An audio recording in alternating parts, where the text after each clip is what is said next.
Creators Game, episode 16. I'm Daya Miller. Randy Johnson. Jay Smith. Ryder Johnson. Chris Vale. Now, we're going to be talking a lot of lacrosse. We're going to get right into it. We have Ryder Johnson. Now, as far as I know, this is the information I've been given so far. Last year, well, this season, you just finished up minor, and then you AP came up, played for the Rebels in 2024 season. You also just returned from the Bragdon Cup, and next year you're going to be starting juniors. Everything correct there? Yep, everything seems right there. Okay, and when did you first start lacrosse, and when did you first pick up lacrosse stick? I played like paperweight and tight, and I kind of just drifted away from it, and I mostly played AAA hockey for about most of my life, and then I finally picked it up my second year Bantam. My dad convinced me to go back out and play again, so I went out there and I just fell in love with the game again and just kept on going from there. Now, you said that like your dad convinced you. Like within your family, is lacrosse like kind of like in some people's family it's like a thing. It's like we play lacrosse in this family. Was hockey a thing in your family to play more than lacrosse? Yeah, hockey definitely was kind of the big part of my family for most of my life. My brother played it, as I did it as well, and I was playing at that high level. But I think once I did get introduced to lacrosse, I kind of drifted away from hockey a little bit more. But yeah. Like, you know, your father pushing you towards lacrosse. What do you think like made you stick with it? Because, you know, it's one thing to be pushed towards it, but then to be like, yeah, I'm falling in love with the sport. Like, I want to continue this over hockey. I think seeing kind of what my family does with the game, and obviously seeing what my dad got to do with it, and I've always wanted to be like him. So he won a Founders Cups and stuff like that, and that's kind of where I just decided, you know, that's kind of something I want to do. And another thing that really pushed me is watching that Rebels series against St. Catharines and watching that Game 5 at home, and the crowd that I seen there, it just made me say, this is what I want to do with going on forward. And I don't know, yeah, it just kind of pushed me even more to make that decision to keep going with lacrosse.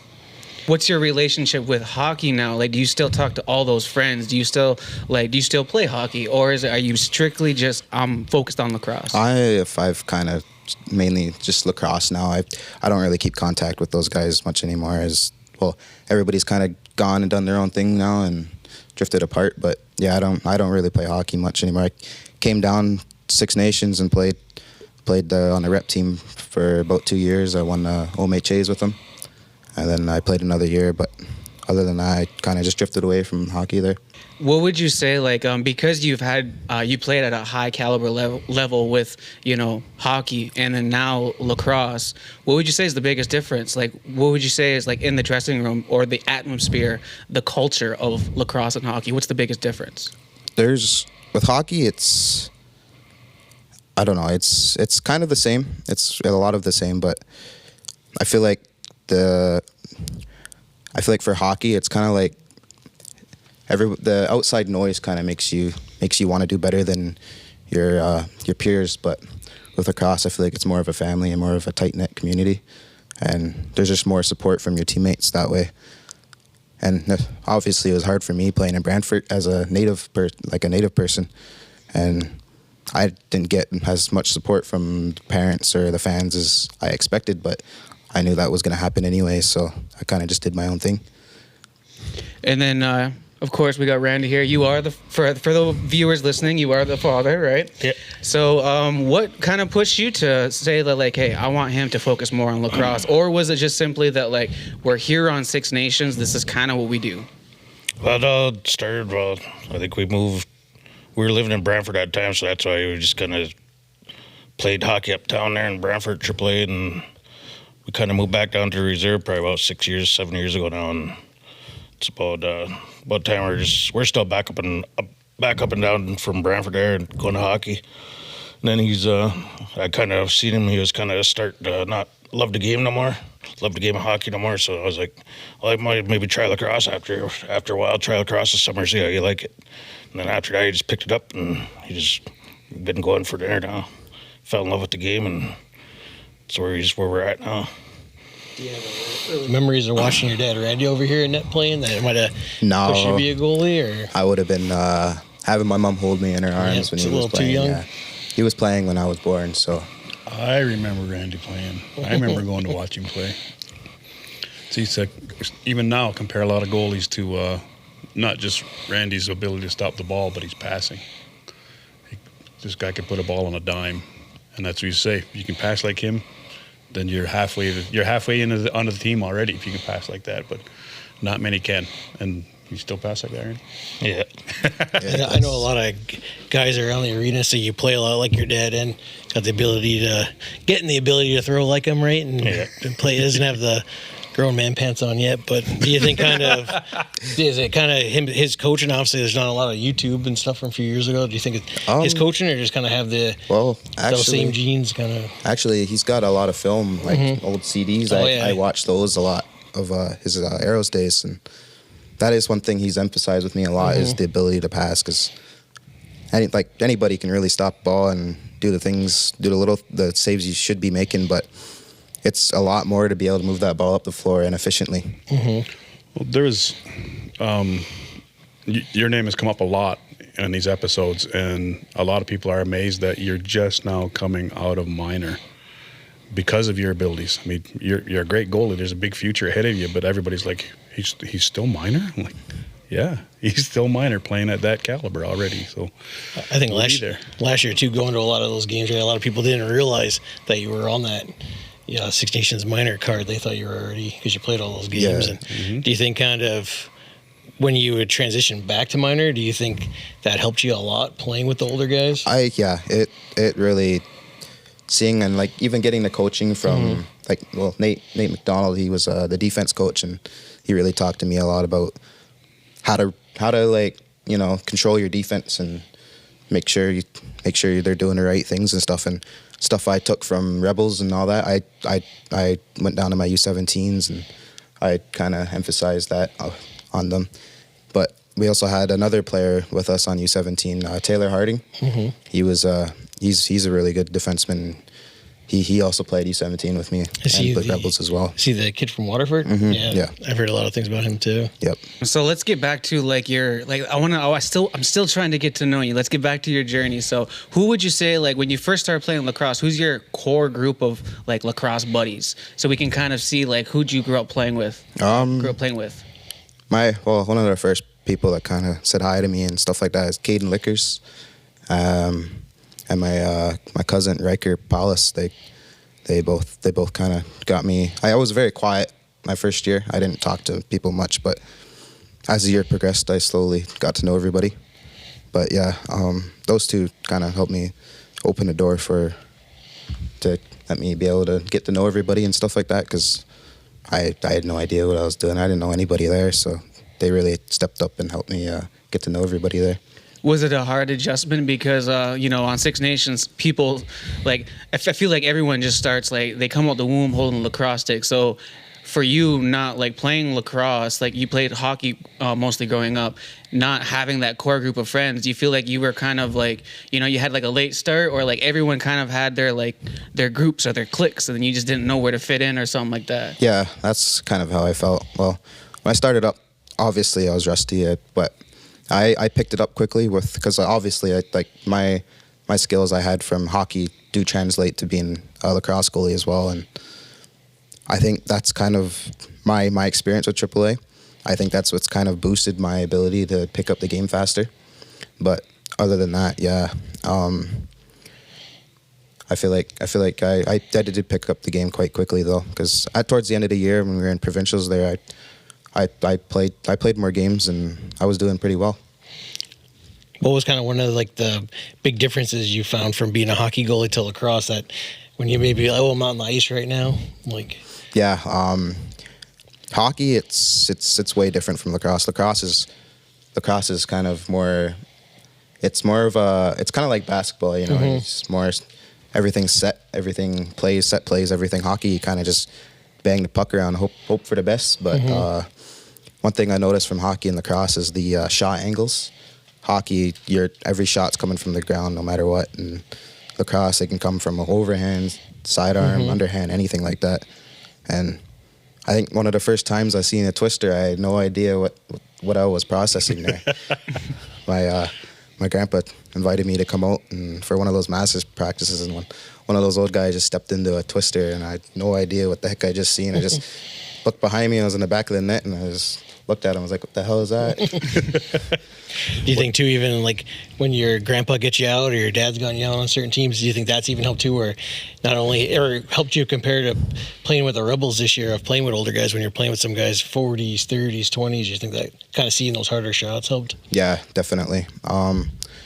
Plus, playing in the bigger nets compared to the minor nets, it's way different because minor, it's kind of easy being a goalie in minor because you kind of just got to stand there mostly.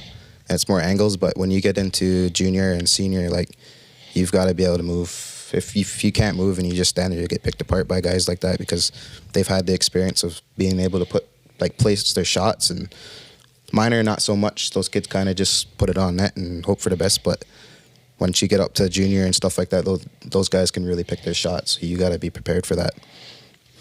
How would you compare the the discipline level from like playing off reserve in like AAA hockey to compare it to playing like lacrosse?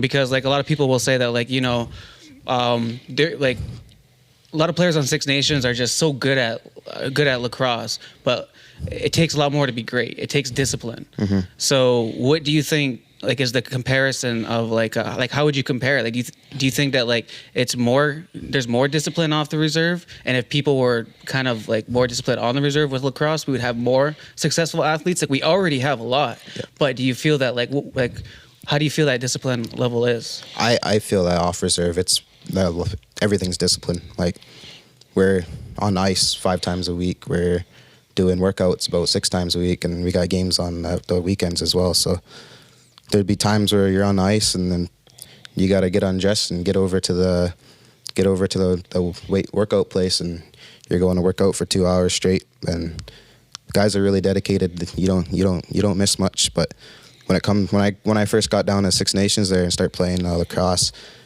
I noticed a lot of kids they would miss practice and they wouldn't show up, nothing like that, and it kind of surprised me really because I'd never seen that before. I've just known dedication my whole life, and it was kind of amazing to me that these kids like they just prefer to sit at home and do whatever and not come to practice. And I don't know, it's just really surprised me the first time seeing that. Well, like that whole statement you just said is like very powerful right there. Like the only thing you know is like dedication. Mm-hmm. Like that is like at such a young age to know, like to be dedicated to something and say that, no, if I want something, here's what has to be done. Like I feel that if that was instilled in more, of our community members, our youth around here, then there would be like, our success rate would be better than it is. Not that there's anything wrong with it, but like, mm-hmm. if we were more disciplined, if even right down to our coaches and the parents, the people who set us up for success are also the people who can be set us up for failure. So like, what would you say that was like some of the best advice that, your father had given to you to be that disciplined and to be dedicated? I think just maintaining a love for the game and just not letting others influence your decisions, because outside influence can really impact you as a young person as well. And I feel like if you just stay dedicated and everything you do is what you want to do. Like lacrosse for me, like everything I want to do is lacrosse. Everything else will come with it. But as long as you kind of maintain that love and that want to have and you also got to set goals for yourself. That's one big thing. I've got many goals set for myself, and you just take it day by day and just keep working away at it, and good things will come. What elementary school did you go to? I went to school in Brantford there at Briar Park my whole life, all the way from kindergarten to grade 8, and then I did 1 year at Assumption, and then for the last 2 years of high school, I've been at McKinnon Park. There was, being on the minor lacrosse executive over the years, we've had complaints. This might surprise you. We've had complaints that we made the kids run too much. Imagine that. Playing lacrosse, and there was complaints that certain coaches make the kids run too much. I think that like being one of those kids that like I don't think it was that the coaches made the kids run too much. It's just that the parents would have to get up earlier to take the kids to run. So the parents didn't want to do that. Well, the parents would be the ones be like, no, what do you got to run for? I have to be there extra early to take you. And that leads you into, if that's the complaint because you don't want to get up and take your kids, or you don't want to do this or that earlier for your kids, then don't complain about equal floor time because I paid equal amount of registration. If you're not going to have your kids there participating in everything, because you get it in minor lacrosse, in minor sports, you get that. We paid the same amount of registration, therefore our kid should get the same amount of floor time. But if your kid misses practice or isn't in shape because you don't take them to do the extracurricular workouts and stuff, how do you have that right to complain? That was my biggest pet peeve. My kids, there's a meme on social media. My kids always share it and always tag me in it. My dad made me run extra laps because I was late for practice, and my dad's the coach and he's the one giving me the ride, kind of thing.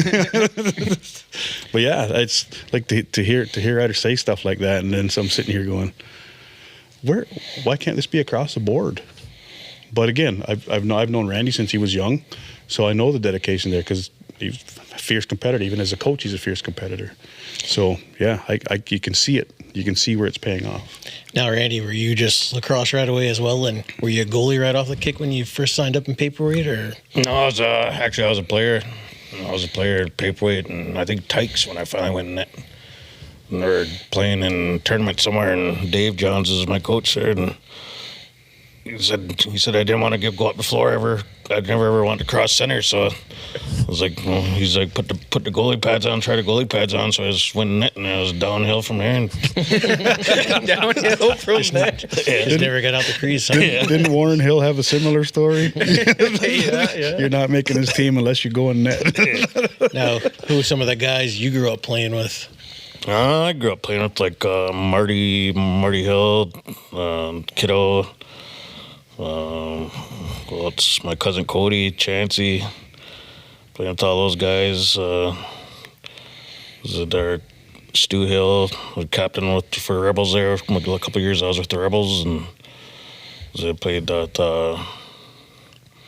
Like there's lots Lots of guys. Yeah. Did you guys have that winning founders and some Mintos in junior? Did you guys have that success early in minor as well, winning games or tournaments? Not really too much. In minors, we didn't really win too many things, but we're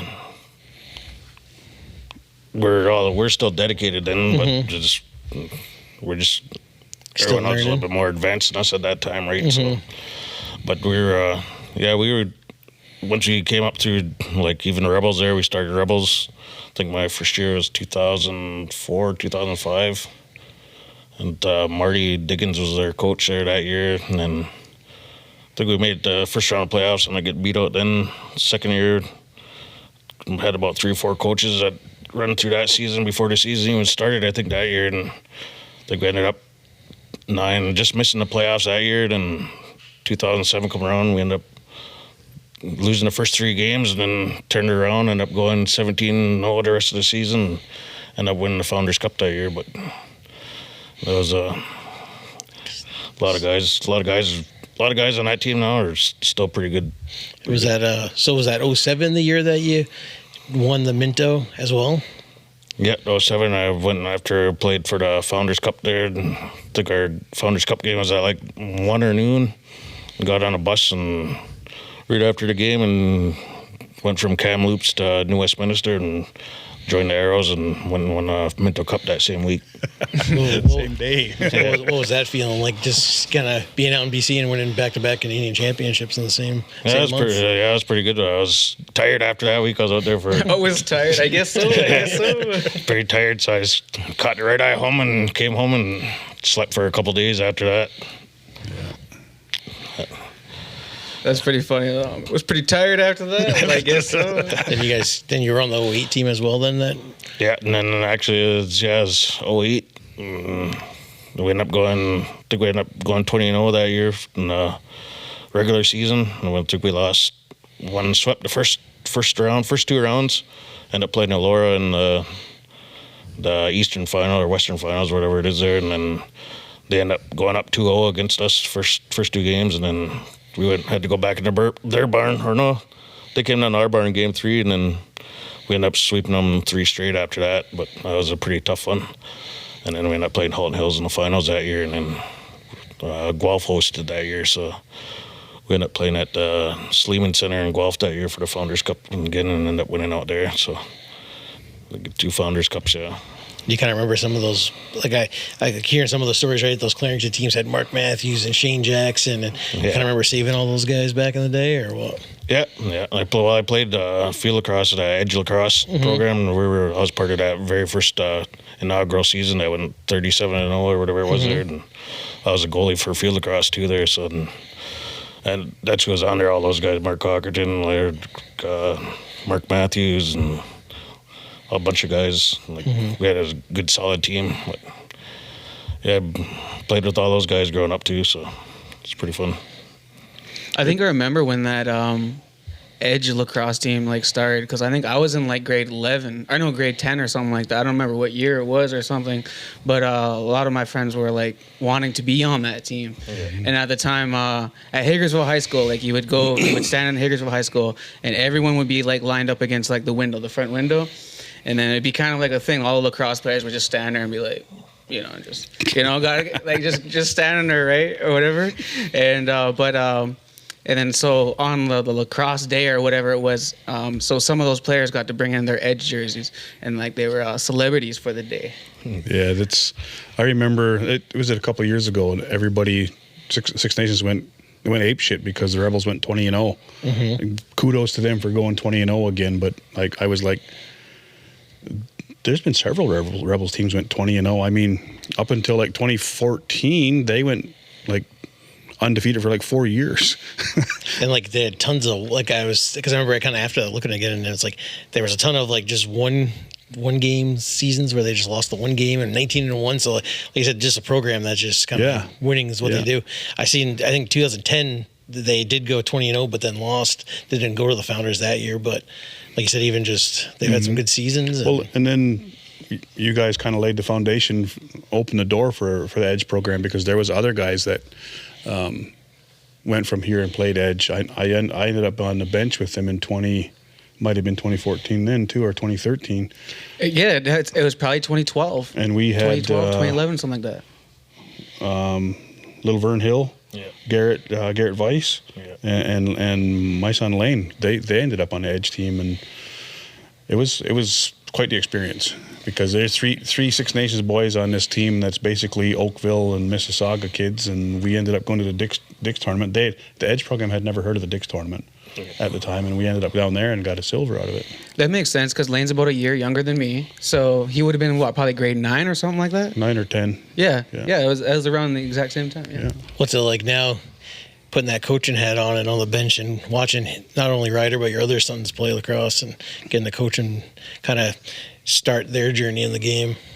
Yeah, I just want to just help them now. I put my time in right on the floor, and now it's time to just pass stuff down to these guys and help them out, and just try to bring out the best in them. That's all you can ask for, really. It's just get them to give me their best. And that's it. Do you kind of think too, having your other brother just be kind of right behind you, shooting on you? You think that's helped you out too, or? Yeah, I've also we both kind of bounce off each other, and get better.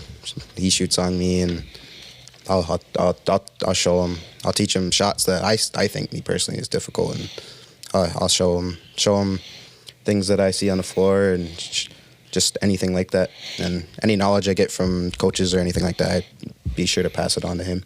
And then, like you said, you got some goals. Do you think one of the goals? I know like you said, you've been playing a lot of field lacrosse. Is it to play Division I as a field goalie? Yeah, that's definitely one of my goals. There is make it to Division I and go.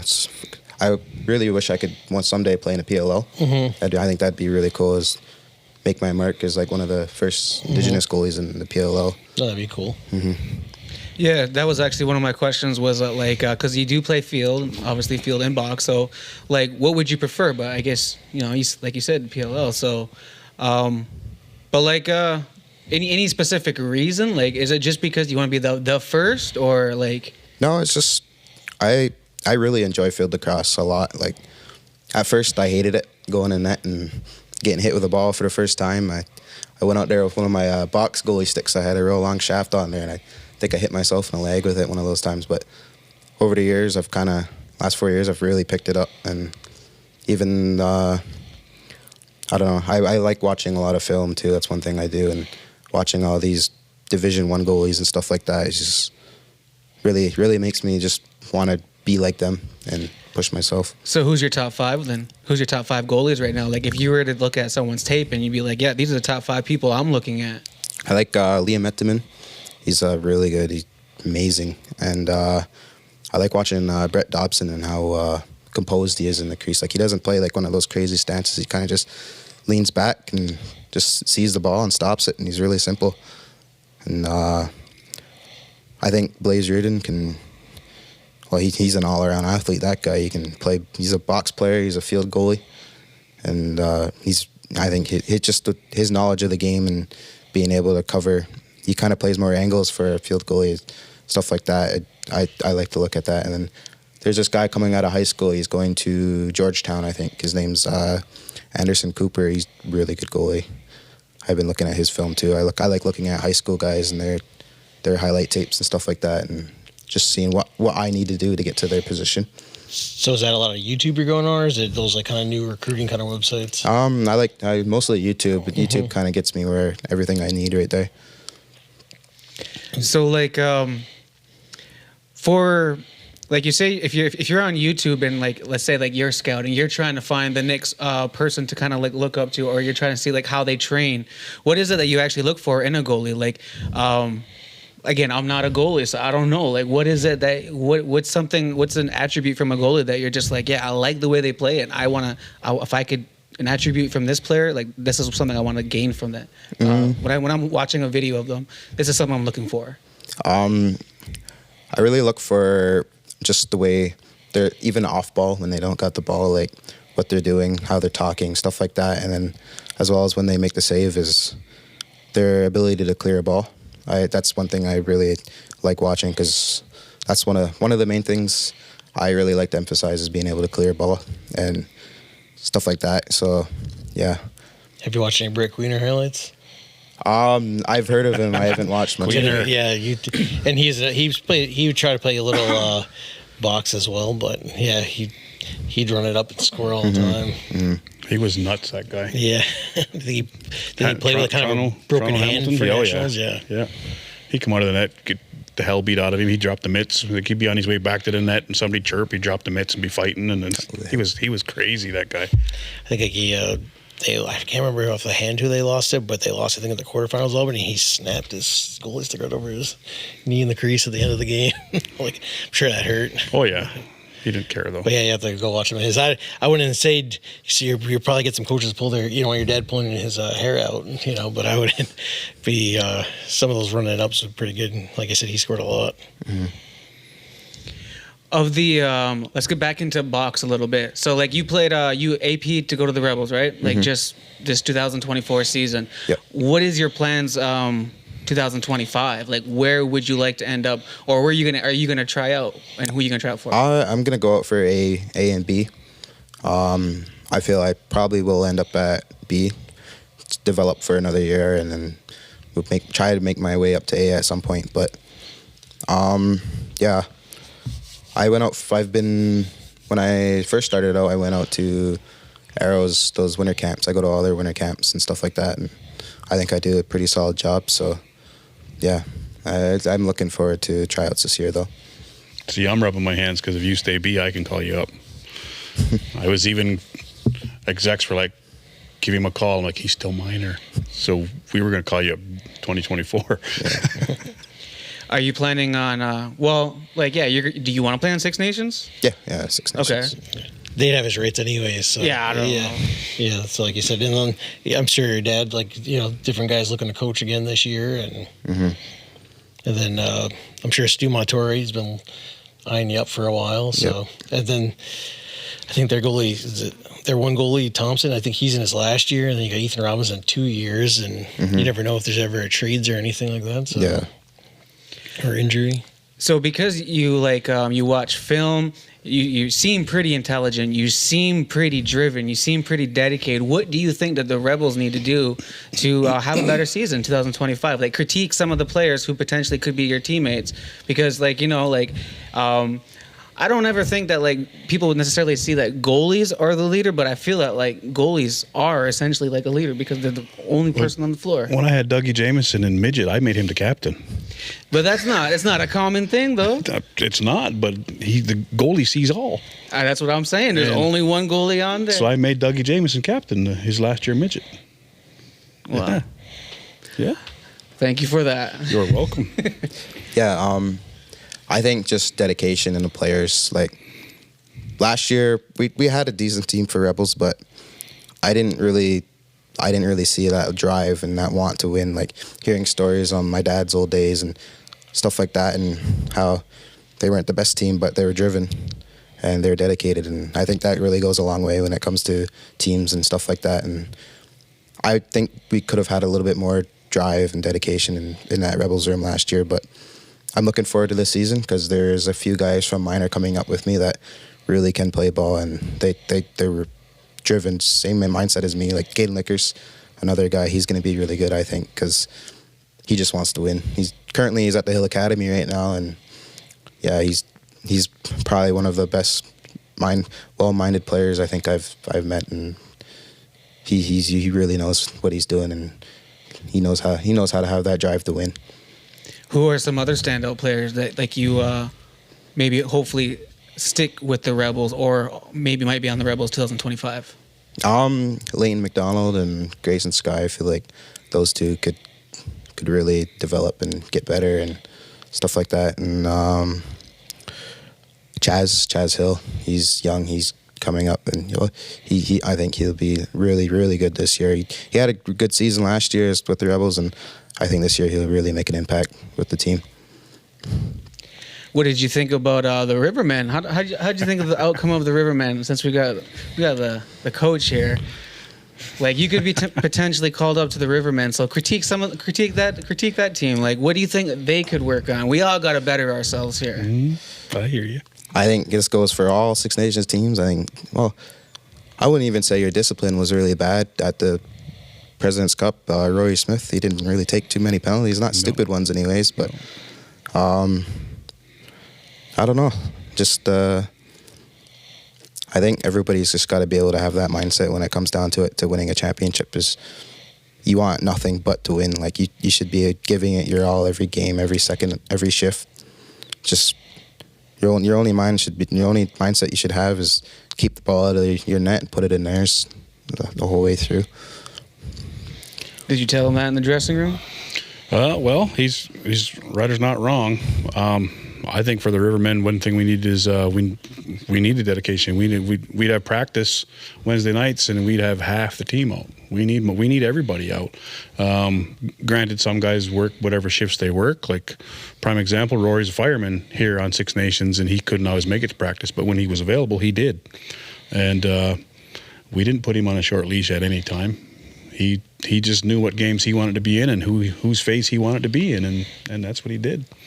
And everybody out there was too scared anyways. Being a goalie, what's some stuff that makes that you like in your defenders? I think off-ball stuff is really a lot, because even just looking back at Rebel season, we got caught off-ball quite a bit with the cross creases and stuff like that, and guys just kind of getting lost. But other than that, I think our defense was pretty solid, but we pretty good at keeping guys outside. I like seeing an outside shot, and I'll stop an inside shot if I gotta. But I think off-ball work is something I really like seeing in a defenseman, because anybody can play good defense on ball, but what you're doing off-ball really says a lot as a defenseman. Mm-hmm. What do you think you're most excited for or nervous for going into the next season?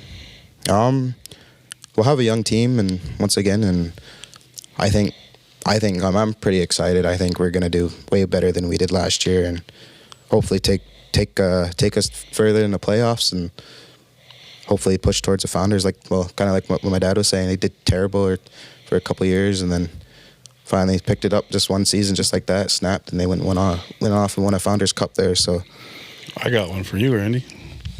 Do you think moving the Rebels back to the Six Nations Sports Memorial Cultural Center might be the boost they need? Yeah, I was thinking that even this past season. I was like, Friday nights is staying the same at the ILA as it was at the GPA when I was playing out there, because you'd have, as soon as playoffs rolled around in the L7 season, once you got the Ontario finals, or what, 1,500, 1,200 people you can sit in there, and there was about 1,700 people in there maybe. I think that I've seen that once since the Rebels have moved to the ILA. Yeah. They had an OLA final against Akwesasne, and they were down 2 games. Yeah. And the ILA was booked, so they had to move back to the other arena, and it was packed. Yeah. It was jam-packed. Yeah, that was 2012. Yeah. Yeah.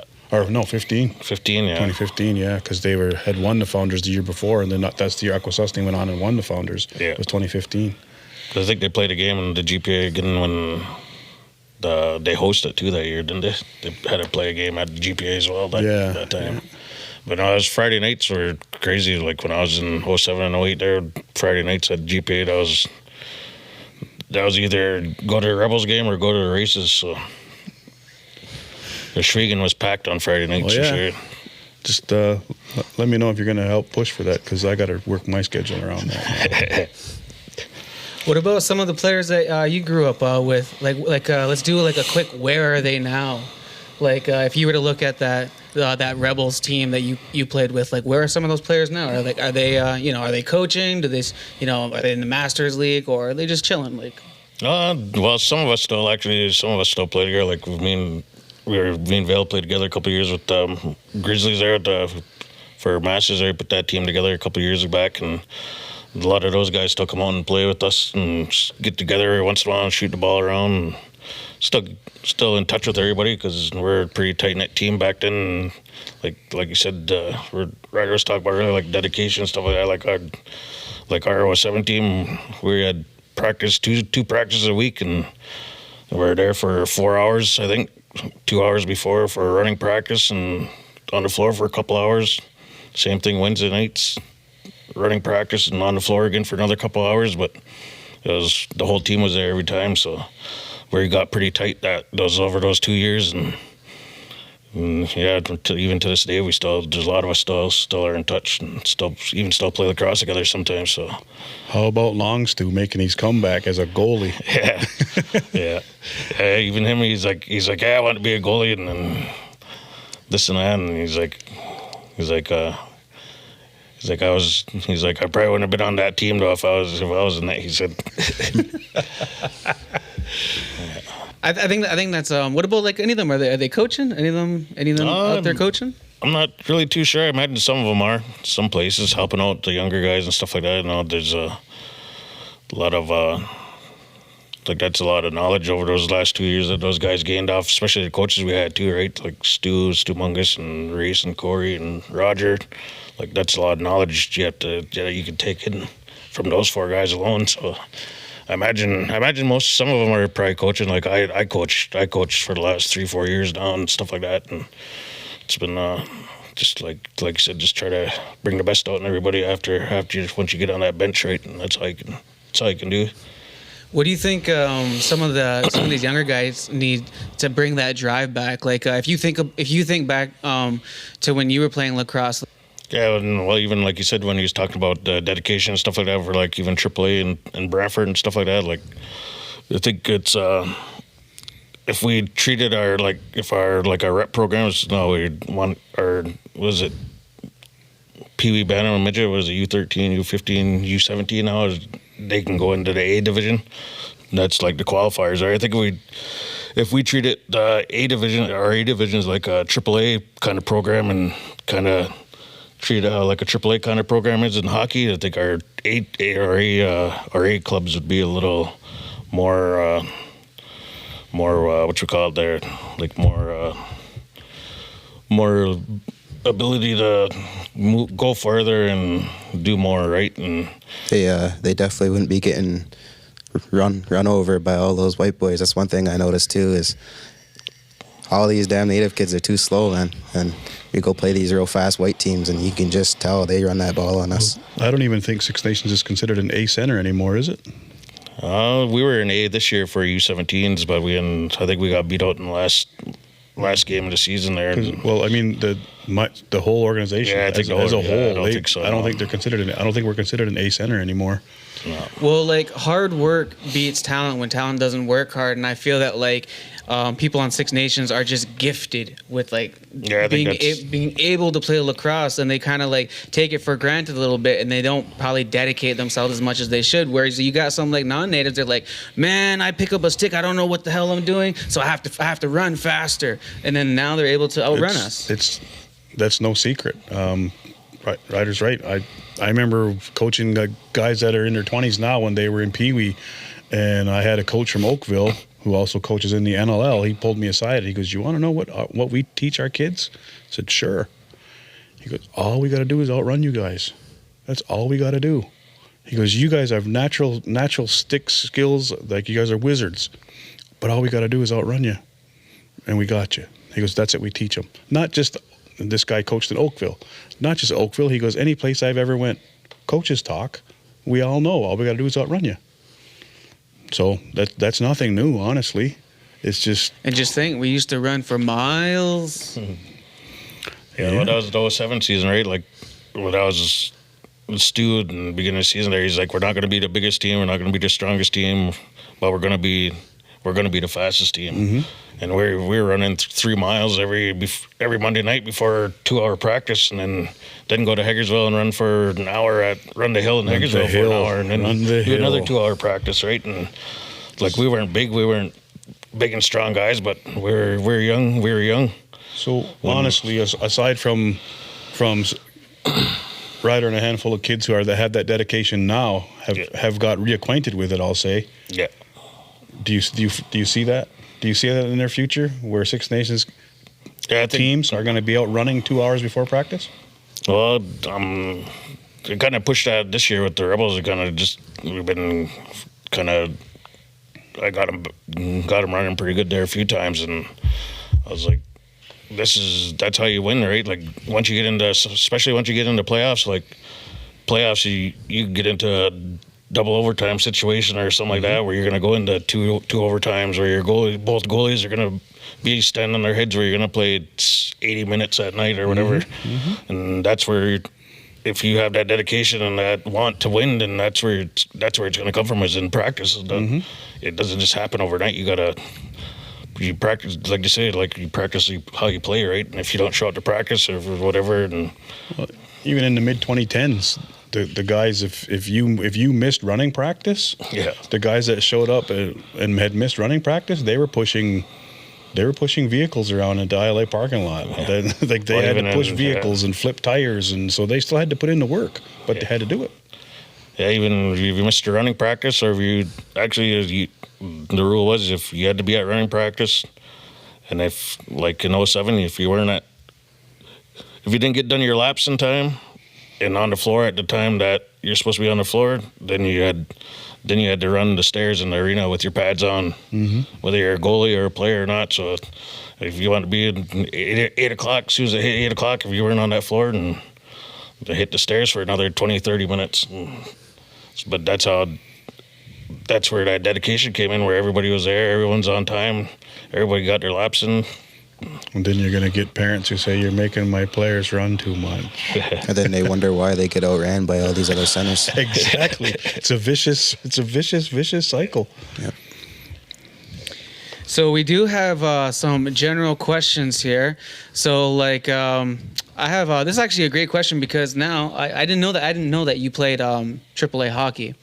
So an athlete, let's say you go pro, whether it be hockey or lacrosse, in your mind as a child, what did you envision a life of an athlete looking like, as opposed of reality? I was a kid thinking about pro hockey. I expected you're on the ice every day, well, which you are, and your games every other night, stuff like that. And I didn't really think about travel that much. I just kind of thought about playing hockey and stuff like that. But even thinking when I was in minor, early minor, youth Bantam, and looking at the Rebels, I envisioned it being you're on the floor every day and you're putting in the work every day, stuff like that, even with the arrows and stuff like that. But and then kind of going to Arrows practices and Rebels practices, like you only get one practice a week and stuff like that. And I feel that if we want our junior teams to kind of be better, and people are always wondering why our junior teams aren't like the greatest, I think we need more floor time, and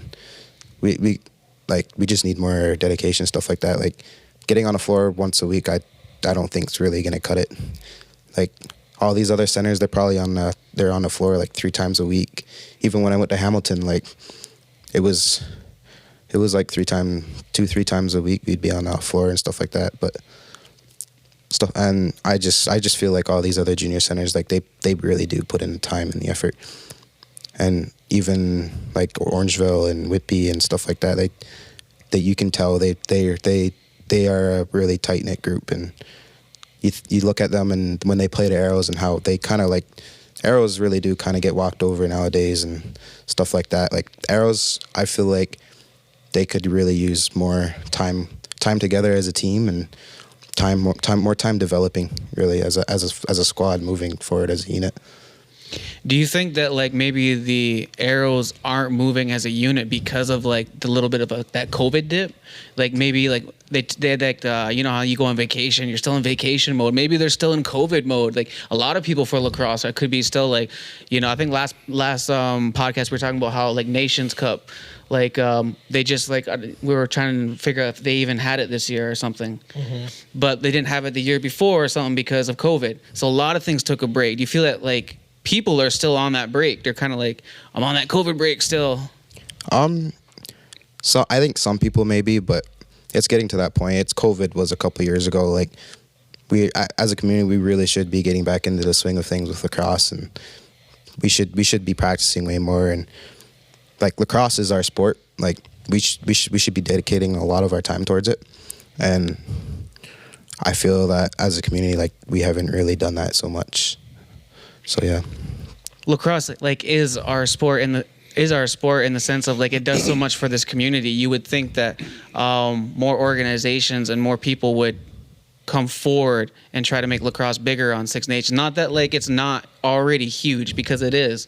Like lacrosse is huge on Six Nations, and compared to other places, it's very, very large. But it could be so much more if all the organizations actually came together and like did what, like, you know, what we all talk about with unity and standing together and all that stuff. Well, I think I did a post on Facebook about a few months, around January, I had that post up there about how I think we could make lacrosse a little better on the reserve there. It's like it should stem down from like, well, your senior teams, they have guys moving up and down, right?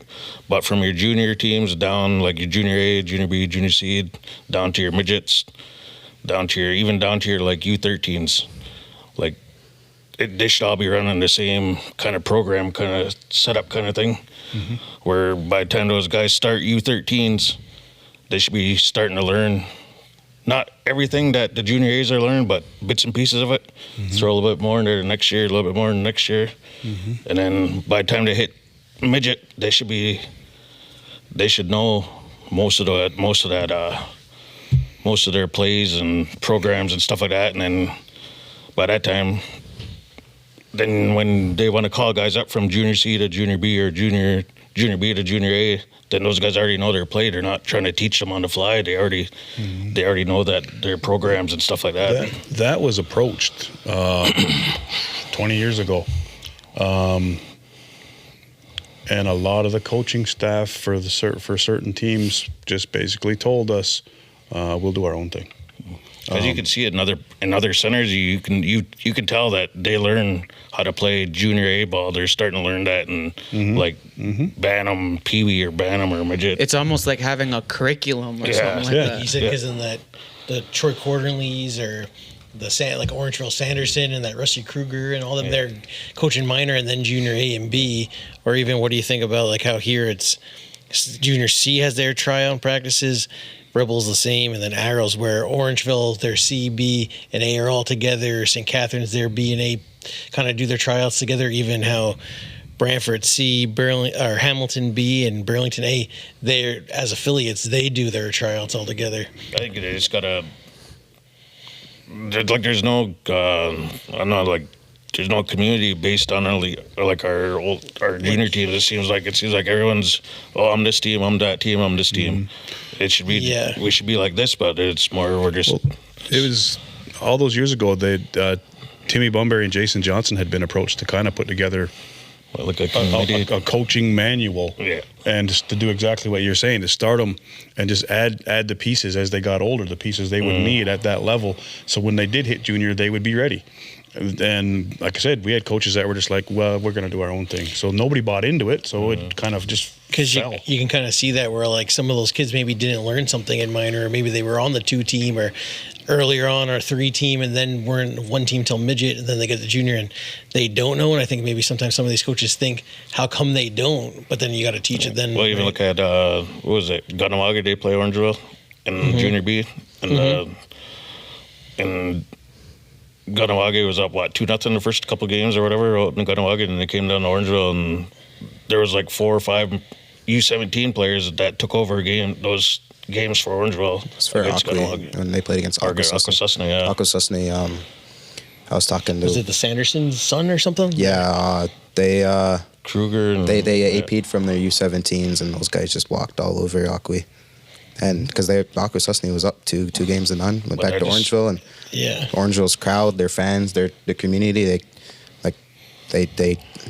they took over that series. And I think going into the qualifiers, it was at the Sanderson, or they were saying something that they didn't let those kids AP that next series because of qualifiers for midget and then or U17, and then for Final 6, they didn't want those kids playing too many games during the week or getting hurt for their minor season, so they didn't let those kids then AP that next series. That's what we had talked about on a previous episode, was the love-hate for Orangeville. But my question was, do we hate Orangeville because of how they treat Six Nations and how they treat Six Nations fans, or do we hate them because they just show how much they love their community? Because we love our players too, but do we love them as much as Orangeville loves their teams, or Whitby loves their teams, or Brampton loves their teams? Would we say too, almost kind of because those Orangevilles are now how they're all Northmen from minor up, and then even St. Catharines used to have the Spartans and B, but now how their athletics up. But then Six Nations, everybody's their own different kind of name and colors and entity. That question's been brought up many times too. Do we just stay? Do we try to push everybody to be Six Nations Warriors? I mean, the Arrows have been around since. Yeah, it's tough now, right? The Rebels when they were first brought in, they were the Red Rebels. They dropped red and just the Rebels, and now we have the Stealth, who is the second or third incantation of Junior C here. Yep. A few years back, that was the Warriors, and same name as minor, but they were different colors. Yeah, they were like that orange and black. So it's, I mean, like you said, it's tough because then those guys are alumni. Probably don't want to erase the Arrows or erase the Rebels, but I think even too in St. Catharines, right, when the Junior A and minor kind of took over. Some of those guys are big time diehard Spartan guys. And well, I mean, I don't think it has to change names, but I think everybody, like Randy said, everybody should be on the same page. Definitely work together. And one of the things I know was when there was the new Junior B team, was they were saying that was the first time that all those guys actually sat down to talk, was when that new Junior BF and LL team came in, where you think they would have been talking or kind of communicating before that. And I know obviously it's tough. They all want the best player. So do I let that kid AP or sign A when I want him in B or C? And at the end of the day, what it boils down to is it's up to the player. There's paperwork and hoops that they have to jump through, but it's like all of a sudden, if Ryder decided he wanted to go play for the Fire, there's really nothing the Rebels can do about it at the end of the day. I realized that in senior, players want to leave. You can ignore the request, but the OLA would just push it through. Because really, like that's what they said, right? Six Nations is the only place that has, minor all the way up to senior A. Because even so, like Whitby has junior A and junior C, but then senior B and senior A, they're Brooklyn technically. Yeah. So even just of those different name changes. Doesn't have any senior teams. Yeah, and there's talks there of like, and like, why not? Yeah, and I know one guy there. I listened to an interview once from Orangeville. He said, "Oh, well, senior guys want to kind of get paid or the under table stuff, and we want to go more amateur and more for the love of the game with the junior guys." You can't say there isn't money in Orangeville. Yeah, you can't. Because like they said, because then those guys were going either Owen Sound Senior B at the time, before they had A, or Brampton Senior A, right? Like, or those Sandersons and stuff, they were all kind of Rivermen don't have a wallet. Everybody that plays for us plays for the love of the game. Mm-hmm. We seem to do quite well. And some of those teams that pay a lot of money then don't even win. So the retired list. So Charlie Bertrand, who just came off playing for Team USA in Vegas, was on the retired list, and Vegas gave him a big thank you. So I was thinking, oh, maybe work related. It looks like he works in finance around like the Boston area.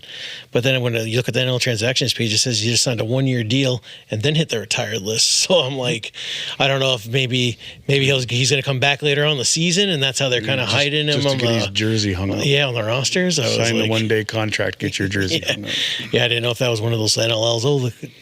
Times years ago, I'm watching. I don't want to say the guy's name, but he's on the injured list for Bandits. But then he's practicing, and it's like, oh, I guess that's how you keep the third string goalie around. Just say he's on the pup list, and he's still playing. Mm-hmm.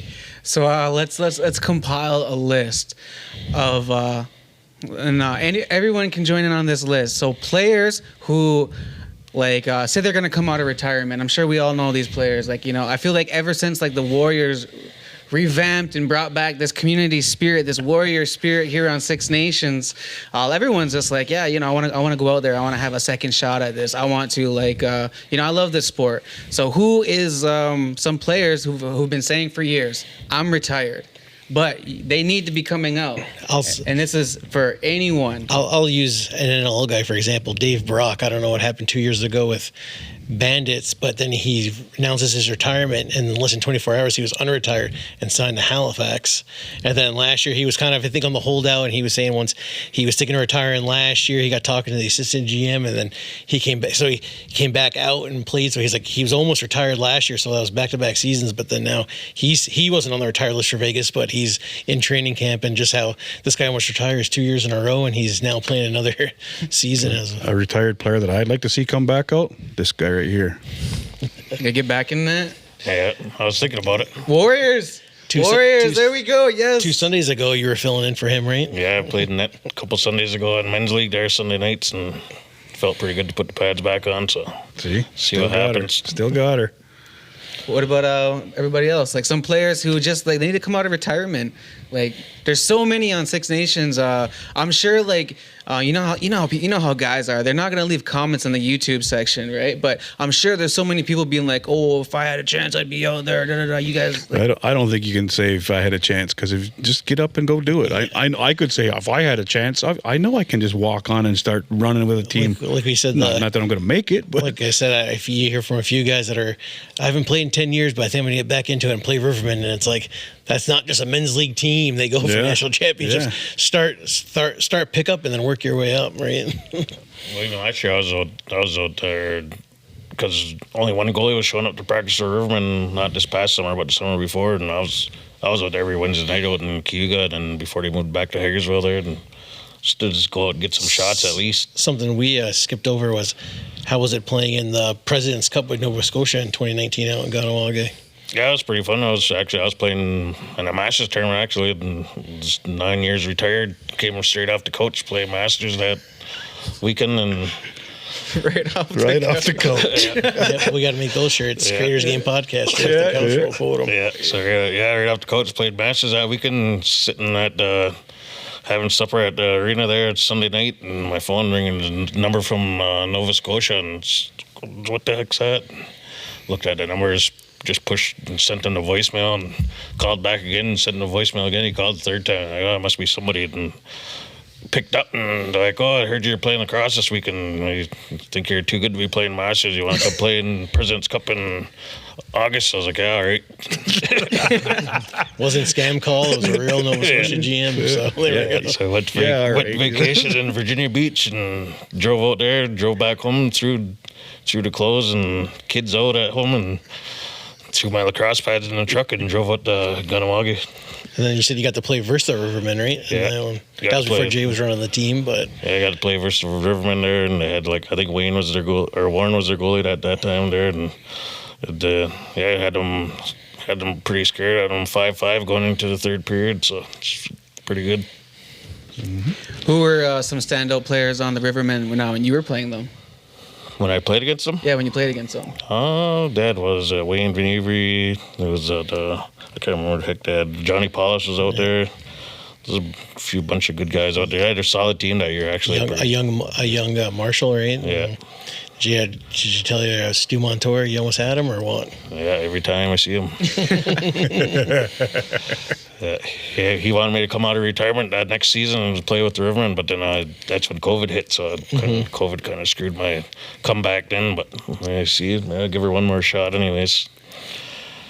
What about anybody else? Any other people need to come out of retirement? No. No. One guy who's not retired, who I think can definitely still play in the NL is Tommy Montour. He's not retired. He's still playing every week, but I think he's a guy with still some speed and skill that can definitely help a pro team out. I said this on one of the podcasts, but like him and Kiddo, they run alike. Like they're swifty. They're like the way they're moving. They're like just like gliding out there. Kiddo's another player that could definitely still play at that high level. The team gives him a chance. Yeah, man, they're wizards out there, man. They're just like the way they run. It's just like they're gliding or something. They're like just moonwalking out there. Eli Hill. He comes out every now and again, I heard. You just got to get him in Nashville or Montreal. He's threatened for about 3 years to come out. His last excuse was I didn't have any pads. Yeah, that is true. I've heard. I know but I think he was at the Arrows alumni game, but I think they might have let him borrow some stuff. He laid a big hit back. Lane, did you go watch that tournament at St. Catharines a couple of years ago? Lane was on the Res Dogs and stuff, and Eli Hill came out of the penalty box, and he laid a pretty massive hit. Yeah, clean. It was a penalty. It was clean, but I'll say it was penalty because that's what the refs called, and it helped us out. So it was clean. Yeah. Now, earlier during the podcast, you brought up Chansey. That's your cousin, right? Yeah. Were you on that Rebels team when the famous video of when he knocked that guy out? It's on YouTube. Yeah, that was in 2008 in Ontario Finals against Halton Hills there. And then I think it was the next year, and we were playing Toronto, and I was with the Arrows. That's when he knocked that guy out to one punch there.